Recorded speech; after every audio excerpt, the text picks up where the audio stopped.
ലോകകപ്പ് മത്സരങ്ങളുടെ ആവേശക്കാഴ്ചകൾക്ക് ലോകത്തോടൊപ്പം കാത്തിരിക്കുകയാണ് കാസർഗോഡ് പടന്ന ചൊക്കിക്കണ്ടത്തെ തെങ്ങുകയറ്റ തൊഴിലാളിയായിരുന്ന ശശിധരൻ. തെങ്ങിൽ നിന്ന് വീണ് അരയ്ക്ക് താഴെ തളർന്ന് കിടപ്പായിട്ട് വർഷങ്ങൾ കഴിഞ്ഞു. നാട്ടിലെ പഴയകാല ഫുട്ബോൾ താരം കൂടിയായ ശശിധരന് മുൻ ലോക ചാമ്പ്യന്മാരായ ജർമ്മനിയെ വിട്ട് മറ്റ് ആഘോഷങ്ങളില്ല. ഒരു കാലത്ത് നാടാകെ അലഞ്ഞ് ലോകകപ്പ് ആവേശത്തെ നെഞ്ചേറ്റിയ ശശിധരൻ അന്നും ഇന്നും കടുത്ത ജർമ്മൻ ആരാധകനാണ്. ലോകകപ്പ് മത്സരങ്ങളുടെ പുതിയ സീസണെ വരവേൽക്കാൻ വീട്ടിലെ ടിവിയുടെ മുന്നിൽ തയ്യാറായി ഇരിപ്പാണ് ശശിധരൻ. ജർമ്മനി ഇഷ്ടപ്പെടാൻ കാരണം വെച്ചാൽ അതൊരു ആക്രമണ ഫുട്ബോളാണ്. ഒരു നിരന്തരമായി ആഞ്ഞടിക്കുന്ന ആ രീതിയിൽ റൂഡി ബോളറൊക്കെ കളിക്കുന്ന കാലത്ത് ഞാൻ ഇഷ്ടപ്പെട്ടു പോയതാണ്. ഒരു പോരാട്ടത്തിന് തന്നെയാണ്. കാരണം കപ്പ് നേടുക എന്നുള്ള ഒരു ലക്ഷ്യം തന്നെയാണ് ഇതിൻ്റെ പിന്നിലുള്ളത്. മാത്രമല്ല ഇതിൻ്റെ മുസിയാല, ജിഷ കിമ്മിച്ച്, അവർസൻ, വിർസ് തുടങ്ങിയ യുവതാരങ്ങളെ തന്നെയാണ് കോച്ച് അണിനിരത്തിയിട്ടുള്ളത്. അത് പ്രത്യേകത വെച്ചാൽ എന്തായാലും ഈ കപ്പ് കൊണ്ടുപോകണമെന്നില്ല ഒരു വാശിയോടെ തന്നെയാണ് ജർമ്മനി. അത് തന്നെയാണ് അവരെ എന്താ പറയുക, അവരൊരു രീതി അത് തന്നെയാണ് പോരാട്ടം.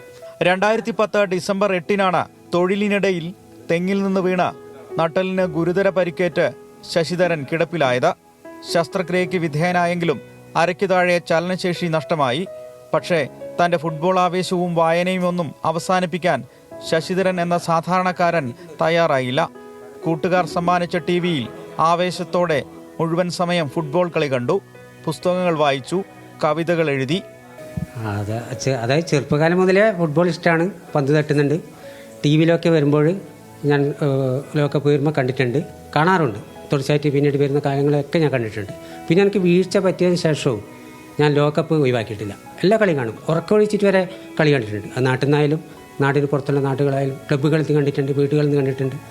സാമൂഹ്യനീതി വകുപ്പ് 2021 ഭിന്നശേഷി ദിനാചരണത്തിന്റെ ഭാഗമായി നടത്തിയ കഥാരചനാ മത്സരത്തിൽ കഥയ്ക്ക് 1ാം സ്ഥാനം നേടി. എഴുത്തുകാരുടെ ഡയറക്ടറിയിലും ഇടം കിട്ടിയിട്ടുണ്ട്. ഭാര്യ ലീലയും ബിരുദാനന്തര ബിരുദധാരിയായ ഏകമകൾ ശശികലയും ശശിധരന്റെ കളിയാസ്വാദനത്തിന് മുഴുവൻ സമയ പിന്തുണയും നൽകുന്നുണ്ട്.